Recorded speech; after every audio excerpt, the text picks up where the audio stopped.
Hello Podcats, Geoff Gascoigne here. Hope you're well. It's another fine spring morning here in London, and today I'm travelling to North London to Bounds Green to visit a fantastic young singer, a big shiny star in the making. Her name is Emma Smith, and she's a fantastic vocaliser and improviser, and we're going to have a little chat a little bit about her career and about improvising and stuff like that, and whatever waffle comes up.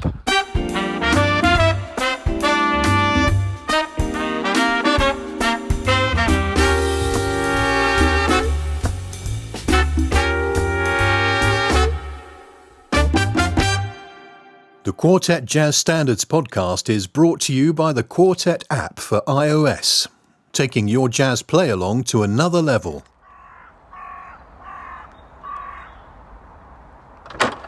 How are you? So good to see. Sorry about the early. No, that's okay.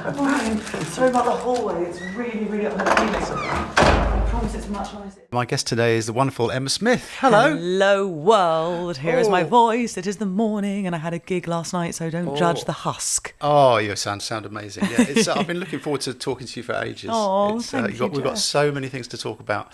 This is going to be a 17-hour podcast. Can we start talking about how you learned to improvise and things like that? Absolutely. So I grew up in a musical family, which is probably very predictable, but it was an unusual musical family.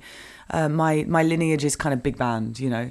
Mm-hmm. My father is he's a composer and arranger. My mum's a sax player. She plays actually sax, flute, clarinet, of course, all the doubling instruments. Couldn't get away with that back in the day. Are they still Couldn't still just be working? a sax player. Don't be ridiculous. Are they still working? Yeah. They play in the same band. Their band's called 5 Star Swing. Wow. And they met in Nijo. And for those of you listening who don't know what that is, it's the National Youth Jazz Orchestra, which I believe you did, Geoff. You know what? I did one gig with Nijo. Only one. I think I knew that. Yeah, only one.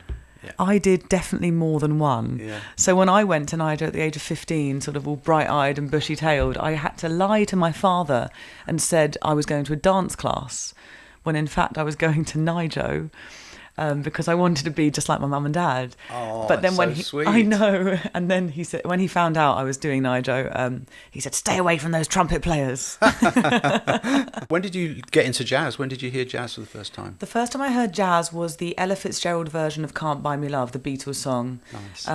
And I wanted to be the opposite of my parents, who were, nerdy jazz musicians, which, with full transparency, it took them away from me and my brother as children, because they played in the same band. So you can imagine they were always out together. They were always out gigging, and me and my brother were left, with whichever friend it was that weekend, or making them sound very irresponsible. We were always safe. Yeah. However, we didn't have the most generic childhood, and I resented them for that. And so I was like, I don't like this jazz music. This is horrible music. It takes my parents away. So I was into the Beatles, and I was into rock music and pop music and the Spice Girls and whatever else, anything but the Beatles. And it was my auntie, my dad's sister, who first played me big band music. And I thought, cool, this is very fun, isn't it? And it was the Can't Buy Me Love, Ella Fitzgerald, and I was hooked. And then she sneakily, my auntie, played me some of my father's music, which was these eccentric, large ensemble, long form bits.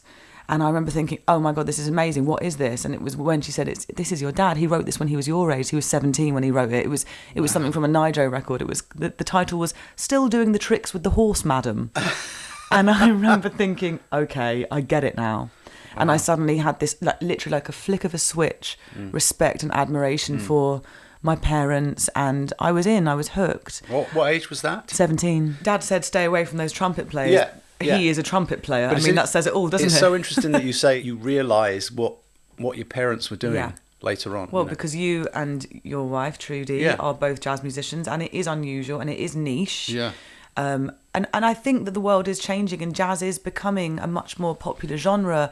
We're seeing younger and younger people in the audiences. Last night I was at Ronnie's, and I'm looking around like, wow, goodness me, it's amazing. It's like a cross-section of society, all walks of life, all different types of people.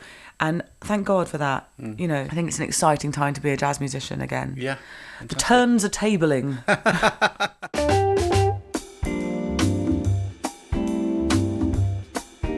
So when did you get into you start improvising, and how did you approach that? Oh my goodness, I don't think I've started yet, Geoff. You have. Come on. I went to, so I was in Nijo, and that was more singing with big bands, and that really is my home, and that is where I hope to go back to. It's an expensive habit, but I love it. But then I went to the Purcell School of Music for my sixth form years, which is, for those of you listening who don't know about it, that's where all the clever people go, isn't it? I don't expect you to know about it. The chosen ones, no, the weird ones. I always describe it to people like Hogwarts for musicians, and instead of wands, we had flutes and bows and conductor sticks and things like that, batons. So I was the first jazz vocalist to go there. They didn't know what to do with me. Wow. And they just, I auditioned, and I actually, don't tell anyone this, but I was playing classical double bass.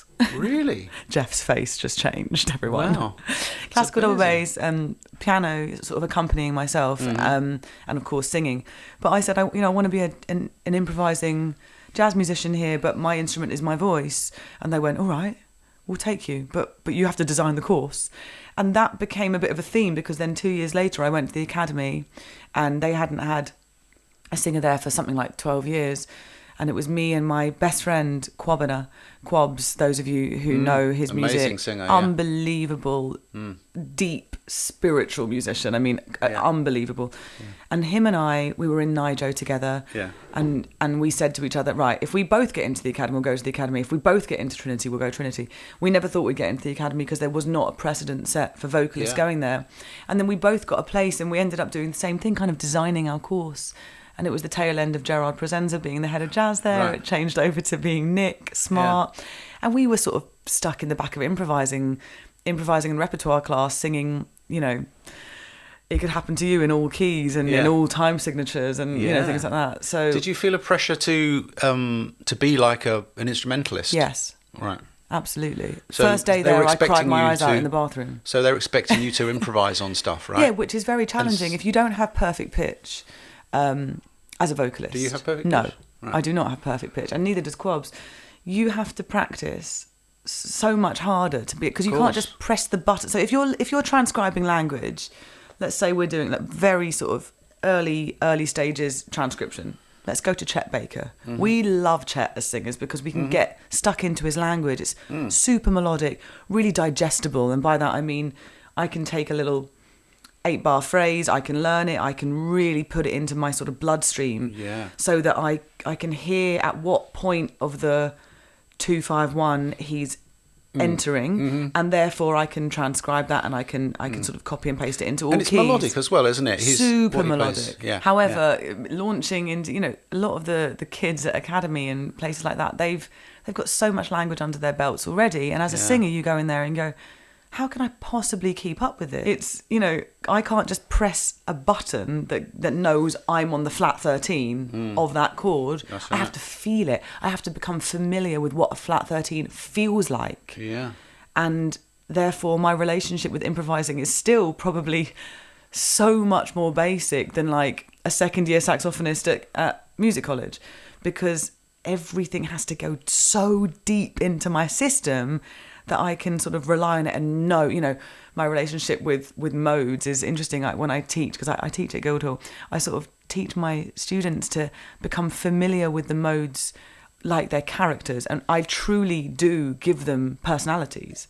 So when we're working in, this is so nerdy, guys, I can't believe you're still listening. When we work with like Dorian, for example, we've got that beautiful major sixth in there, and I sort of talk about that as this sort of like slightly naughty, quirky little edge. A little bit brightness in the middle of a minor scale. Absolutely, and it's got a little bit of surprise and a little bit of magic to it, and then we go to Lydian and we work with that, and that's that's just like this airy fairy kind of. I give them all personalities. So what kind of exercises would you do then for if you're teaching them a mode particularly? So I work just off the C. Note, the note of C, and I get my singers and instrumentalists who are wanting to work with their voice, so they really deepen their understanding of the music, to just basically go up and down. We do our modes, the major from light to dark, the George Russell system. So we start with Lydian, and then we go to Ionian, and then we work all the way down until we're in Locrian. the Gareth Locrian. Stay tuned for a Gareth Locrian episode. I'm doing him next week. Gareth Locrian. Yeah. Please tell him I said that. He lives in South London near me, actually, so that would be much easier for you rather than shuffling up here to North London. It's fine. It's all good. So that's what I do. I do the light to dark George Russell system, and I get my vocal users to, basically you flatten a note each time as you go through the modes and become familiar with it until we're really, really familiar. We number them, and we go from 1 to 8 and then back down, and then we'll go darker and darker and darker. And what I ask them then to do once they really have an established relationship with them is to go up on Locrian, down on Lydian, up on Dorian, down on Ionian, and we just flip, and it's something that you can do when you're on the tube, and That's as long as it's noisier on the Victoria line. I'm not sure I could do that. I'm sure you can. But that's what I want them to have, and I want myself to have a really, really established relationship with these sounds. Yeah. And modes of the major, it's not the most advanced thing in the world. I'm sure people are rolling their eyes and thinking, well, let's go to the melodic minor and do it. Yeah. Well, yeah, that's next, but it's not so much about the mode, it's about trusting yourself to be able to hit a flat 6 over 1 without any slash chords underneath you to help colour the mode so that you are in the driver's seat. And that's where I start, actually. That's mode to the major is really where I start with the whole shebang.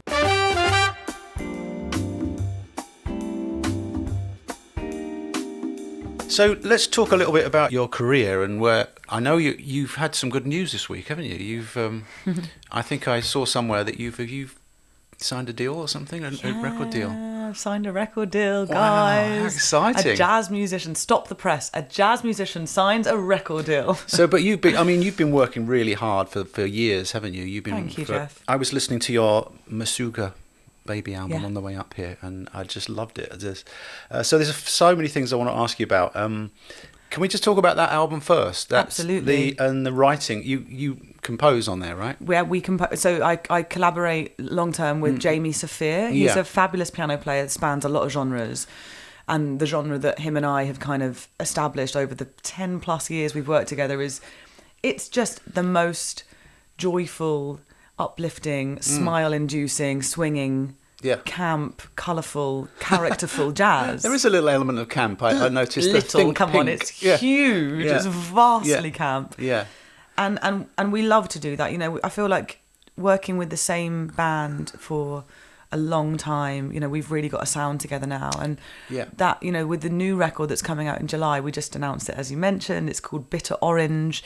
And it's got lots of that same kind of feel, but it goes into a little bit of a more authentically vulnerable kind of space as well. Like we've got some reworkings of standards like Bewitched, Bothered and Bewildered, but in a way you would never have heard, in the most kind of exposed, dark and heartbreaking reworking of that lyric. What's your composing process on this album, for example? On this album, it's so Jamie and I will sit at the piano and we finish each other's musical sentences anyway, and I'll say, for example, there's a tune on there called "Sit on My Knee and Tell Me That You Love Me." That was going to mention that one. It's a ridiculous composition. Yeah.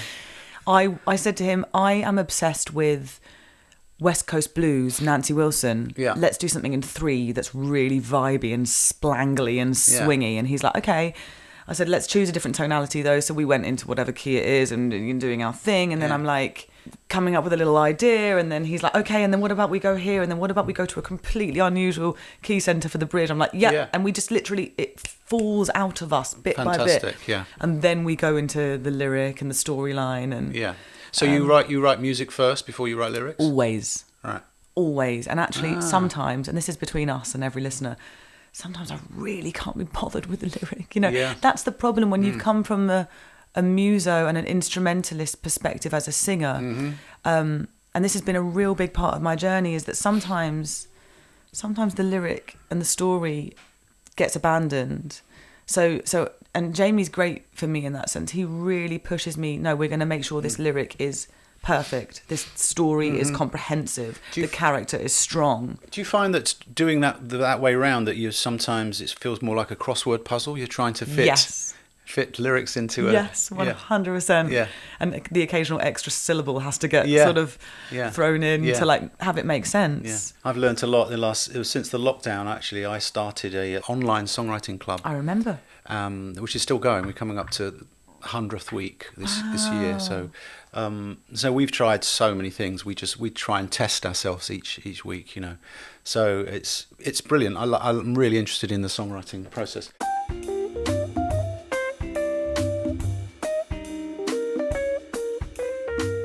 So what's happened after Meshuggah Baby? So where are we going now? You have a new record coming out. With this American label. With the new label? Yeah. Wow. I'm super excited. How did that come about then? How did you get involved in an American record label? Honestly, through social media. And that's the power of socials. In lockdown, I started being really serious about my social media because it was the only sort of tangible thing that I could control my output on. You know, we weren't gigging.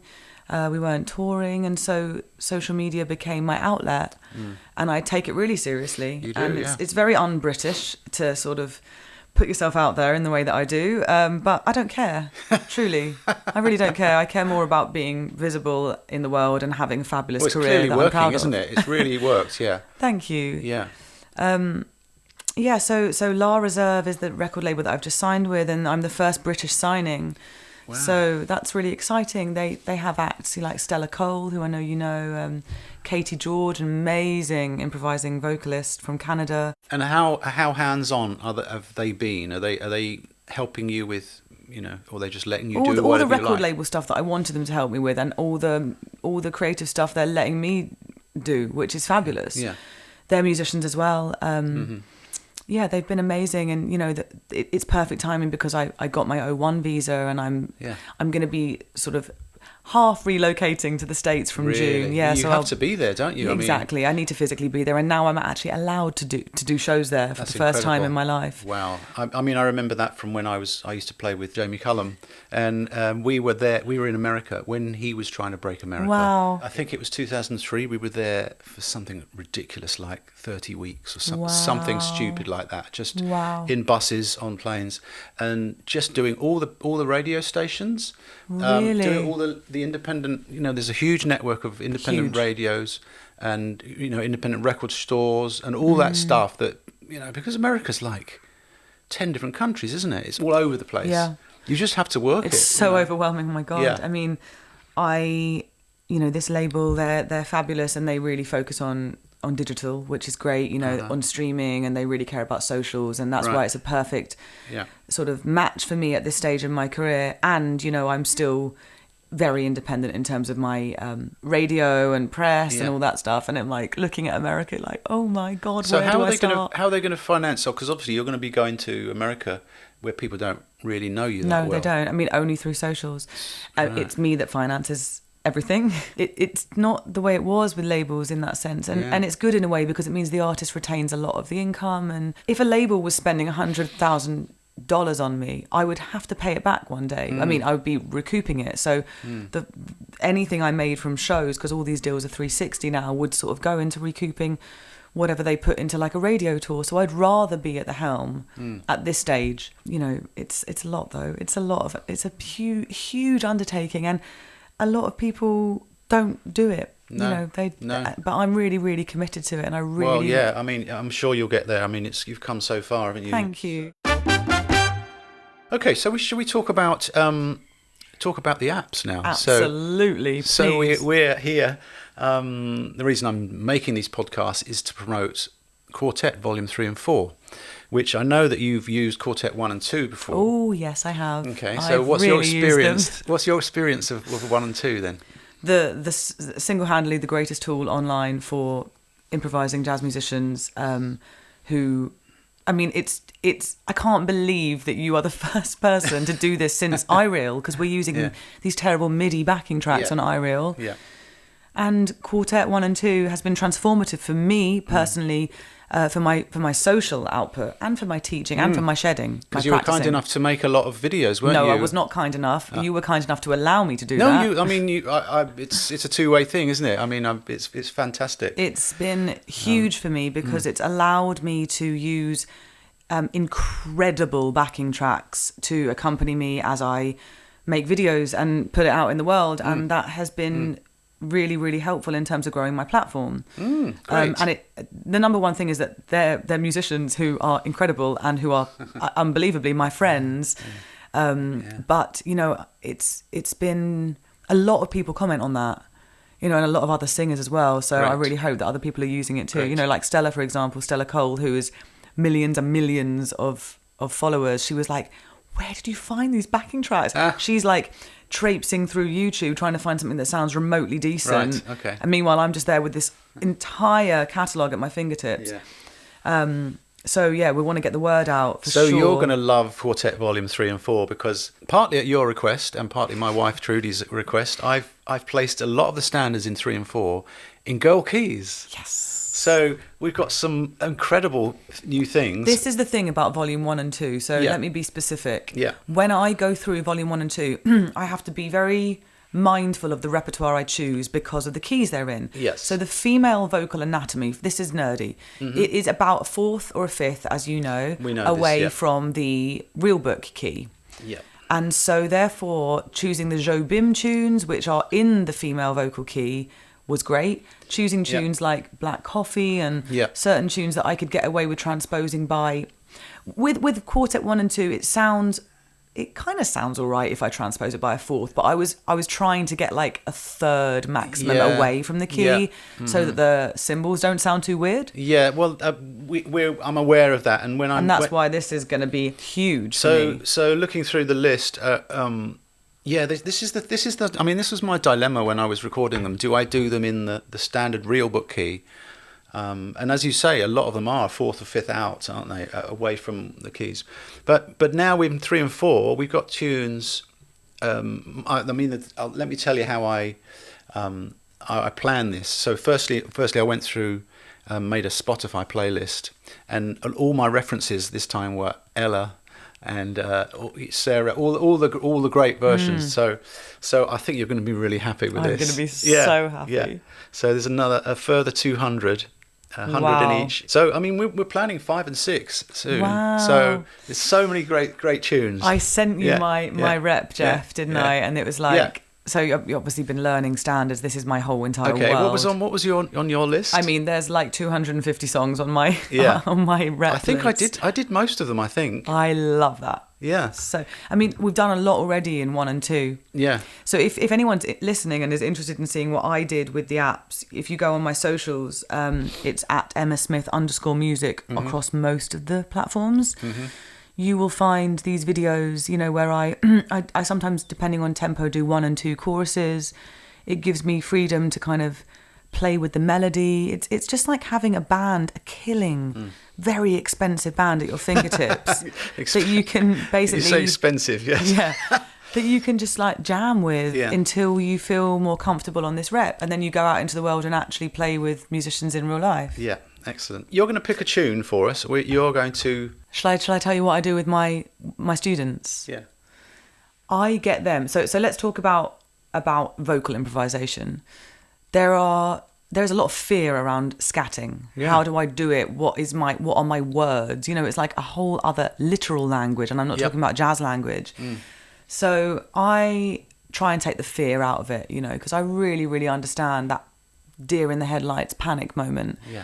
And one of the exercises that I ask my singers to do is to take some words, some prose from anything. So let me just move around my flat for a second and find some words. Oh, in fact, here we go. Here is a manual as to how to set up. What is this thing? I love this. It is it's my oversized television stand. What do you call it? Like a yeah, the wall bracket. The wall bracket. Yeah. So this is what I've got here. Okay. And I'm going to use this to improvise with. Fabulous. Oh, that's so good. Now, Let me find something in English. Obviously, you need to know the chords and the outline of the tune. Sometimes. You do. You really do. So let's do something I know relatively well. Let's do No Moon at All. That's No Moon at Is it All. on 5 or 6? This is on Quartet Volume 4. Oh, sorry, 5 or 6, 3 or 4. 5 or 6 we're not isn't there done yet. yet. I'm skipping ahead. Yeah, so for Volume 4, by the time this airs, will be out, because as we speak, it just went to Apple, so it's been approved. Exciting. So it's like having a baby. Oh, having these I know. things. It's like when you make a record, you're like, bye, fly, my child. Be free. Yes, exactly. Yeah. So we have, let me just double check here. I think it's 2 choruses. Usually what I will do is... Let's have a look at the intro. See, I'm looking over Geoff's shoulder so you to can see you can see chords. the chords. So it looks like it's the last 8. Okay. As an introduction. Perfect. Then there'll be We've got A, B, A, and then a second chorus, which will be the bass goes into 4, and then it ends, All right. Okay. That's all you need. I've not heard this yet, all guys. All you need to know. Okay. Shall we? So when it comes to this, I would be like, some people will be very particular about the changes. I know this tune as A minor. Yeah. Chromatic descending bass line on the A's, and then round the houses from the dominant on the tonic in the bridge. Yes. And that's all I care about. Just a little outline, a skeleton of changes. Yeah. Now, would you say, a bit of a nerdy question, would you say improvising on a minor chord would be easier than a major chord? Silly question, really. But No. Same. No. I mean, we've got both in here. We've got A minor, then we've got A dominant in the bridge. So let's see. Yeah. You can make your own mind up after I've had a blow on this. Okay, so I am going to use this manual. Okay. Let me just see. I need to find something with a nice big bit of text. I love this. This is such a great idea. For heavier items such as TVs, right? This is going to be so funny. Standard wall plug. Like I mean, feel free to scat. To do. I will do, but things. listen. If we can't, listen. I'm a singer. I've got language. I've got English language, whereas lots of people don't. So. Okay, we've got a warranty. Yeah, we've got instructions and we've got a warranty. That's what we're going to do, guys. All right, let's do it. Are you ready? I'm ready. Here we go. The wall mounting guide for my 65-inch Sharp television is about to get sung over no mood at all.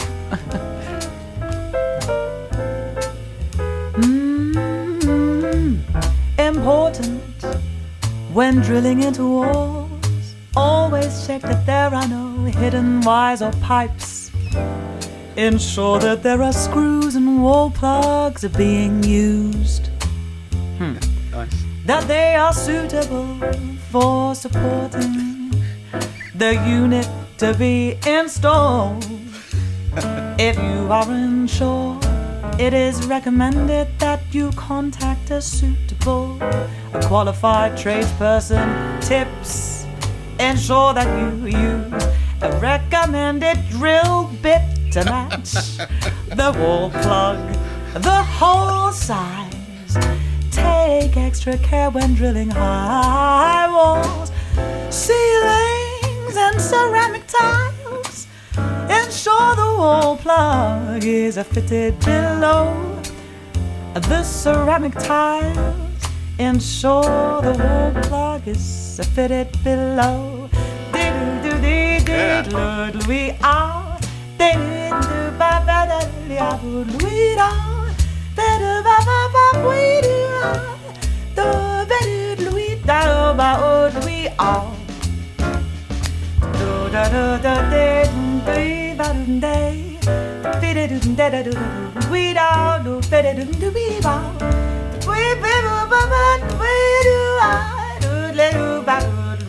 We are.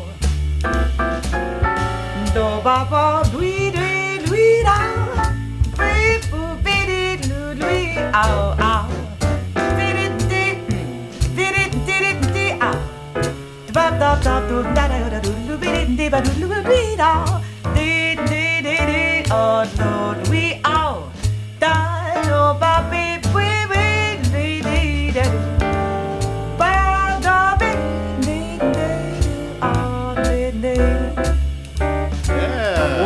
Plug jazz. Lord, we are.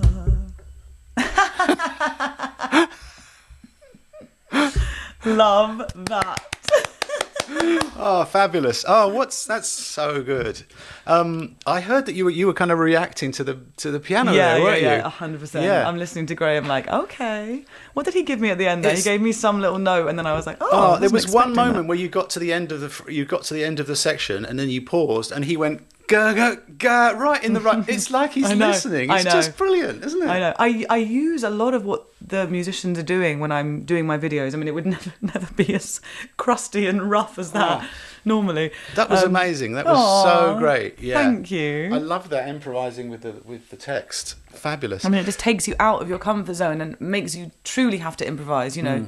So you're responding to the changes, but you're also engaged in a structure, which is these words. Yeah.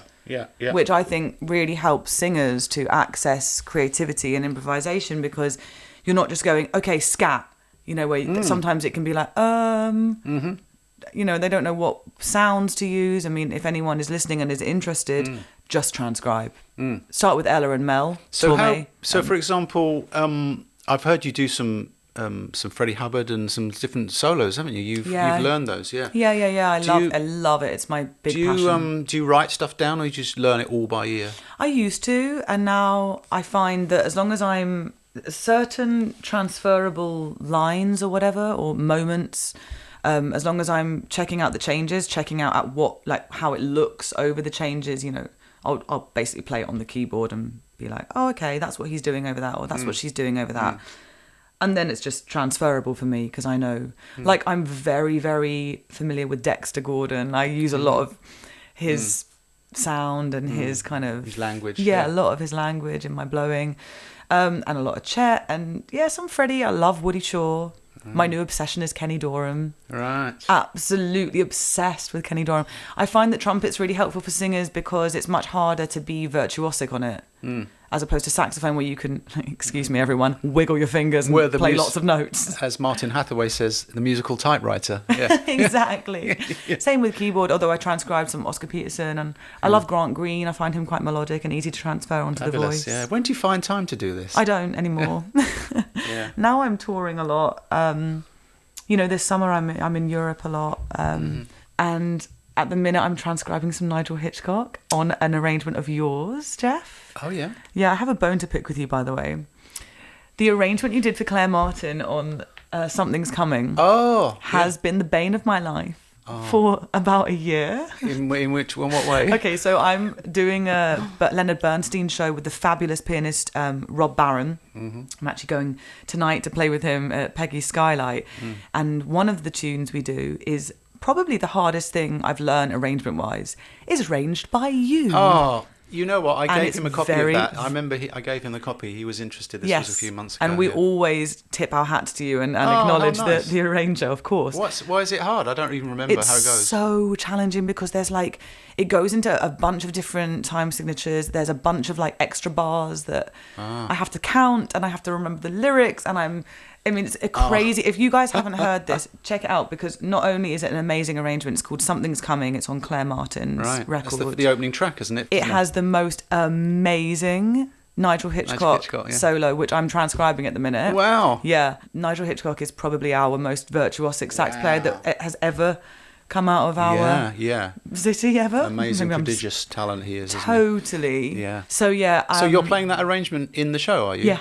So it's very, very challenging. But yeah, with my transcription, you know, in lockdown was when I really got into doing these solos, and I would take on things that were sort of not singable. That was my thing. I wanted to sing things that were unsingable, like Freddie Hubbard on hubtones. But you can sing the whole range of the trumpet, can you? I can. Sometimes I have to octave swap, and I find a way to put it on the voice, which has really helped me to get into different areas of the voice, and to find how I would sing it, what kind of tone I need to... Sometimes I need to make it more nasal so that I can get the sound. I love to transcribe this amazing trumpet player called Till Brunner, German guy. Very lyrical, great singer too, right? Unbelievable, amazing I love improviser. His albums are so... I mean, a little smooth in places, but just tasteful. He is unreal. He's the new Chet Baker, isn't he? 100%. Yeah. But like, wow, I mean, I won't cuss Chet. I mean, Till for me is my favourite living trumpet player. Amazing. For sure. Yeah, wow, he's amazing. That's so good. And in lockdown, you also did something for me, didn't you? You sung on one of my library recordings. We did like a lot, didn't we? Yeah, and you sung the three parts, didn't you? You remember you were singing with yourself. Yeah, singing with myself, doing like a Papini Sisters. Well, Andrew Sisters, Papini Sisters, which is one of the groups I sing with, and that was fab for me, because when I joined the Papini Sisters, they asked me, "Do you sing soprano?" And I was like, yes, even though Yes, I do. even though no, I'm an alto. So when you asked me to do that, I was like, oh, good, I can cover all the parts now. Yeah, because that That's Andrews fab. Sister stuff is very pure and high. Totally, isn't it? Yeah. totally, yeah. Yeah, I know you did an amazing job on that. Thank you. Fantastic.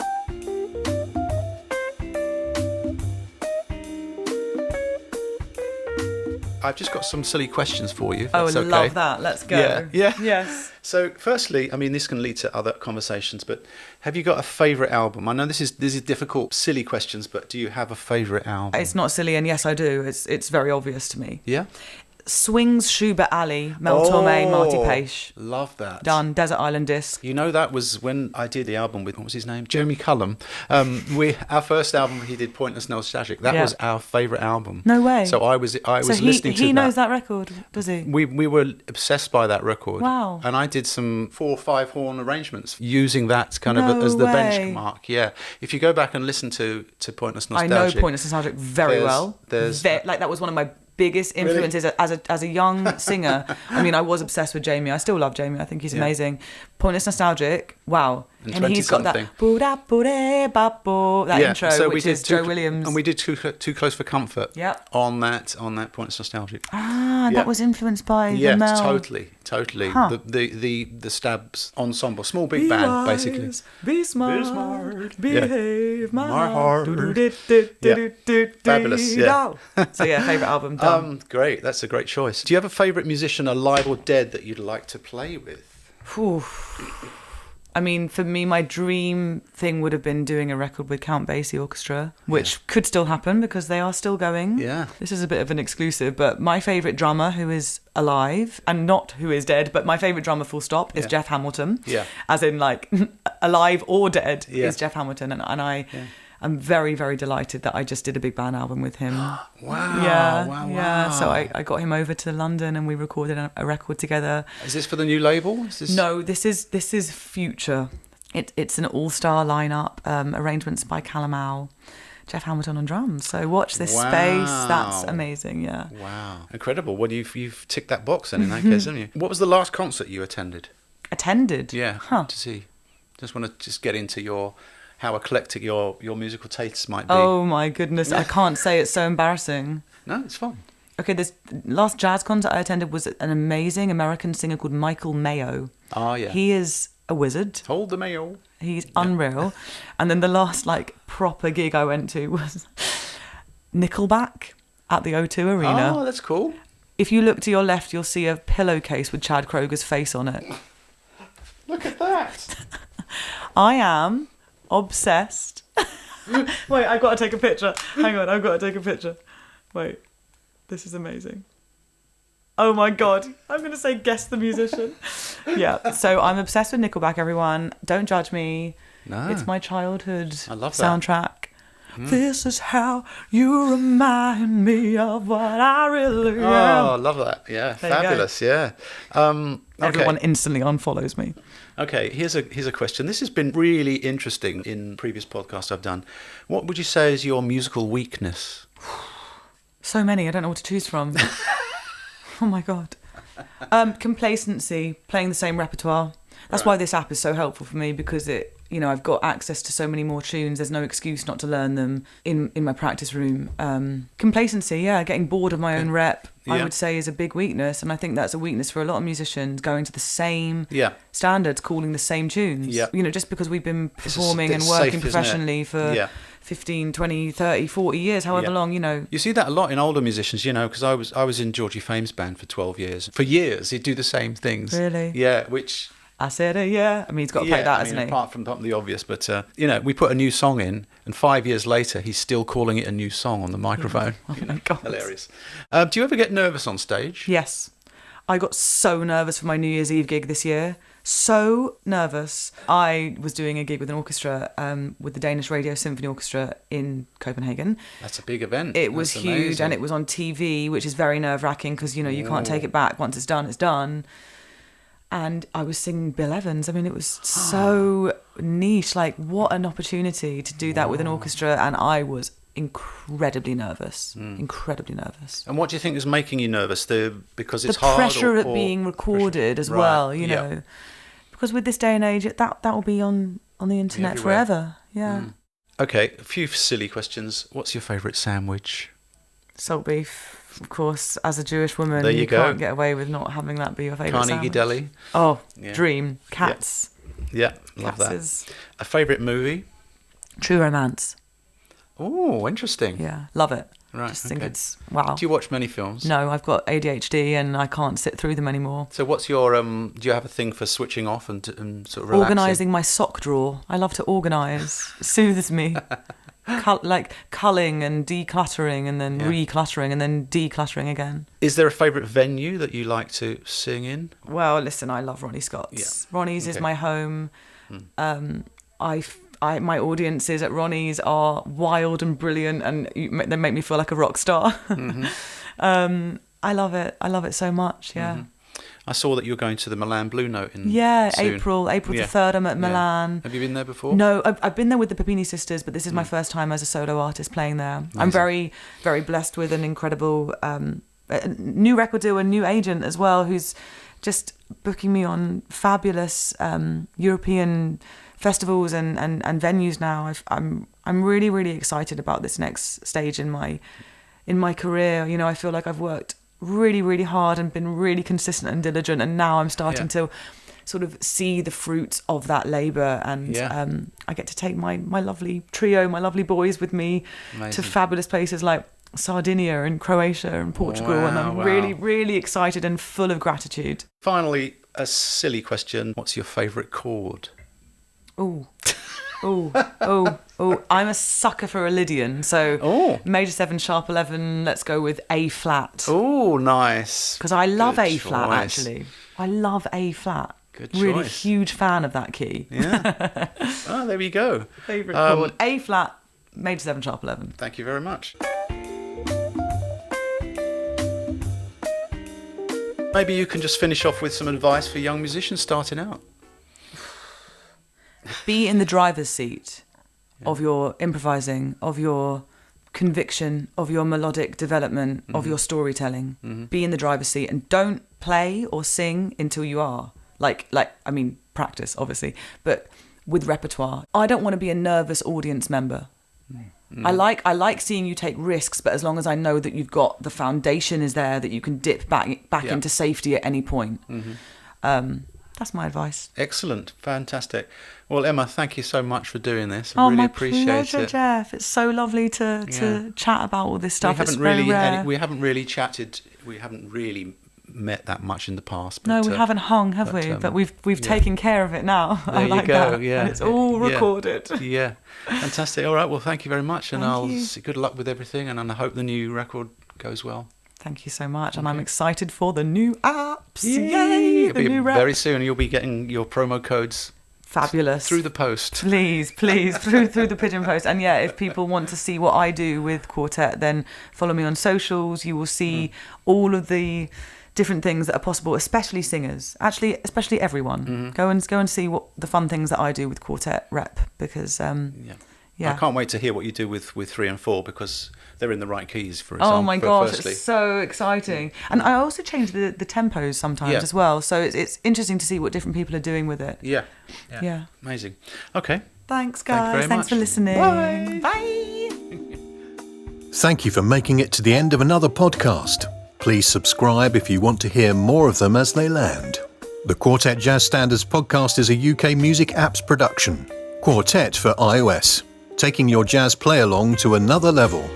Search for Quartet on the App Store or find out more at quartetapp.com.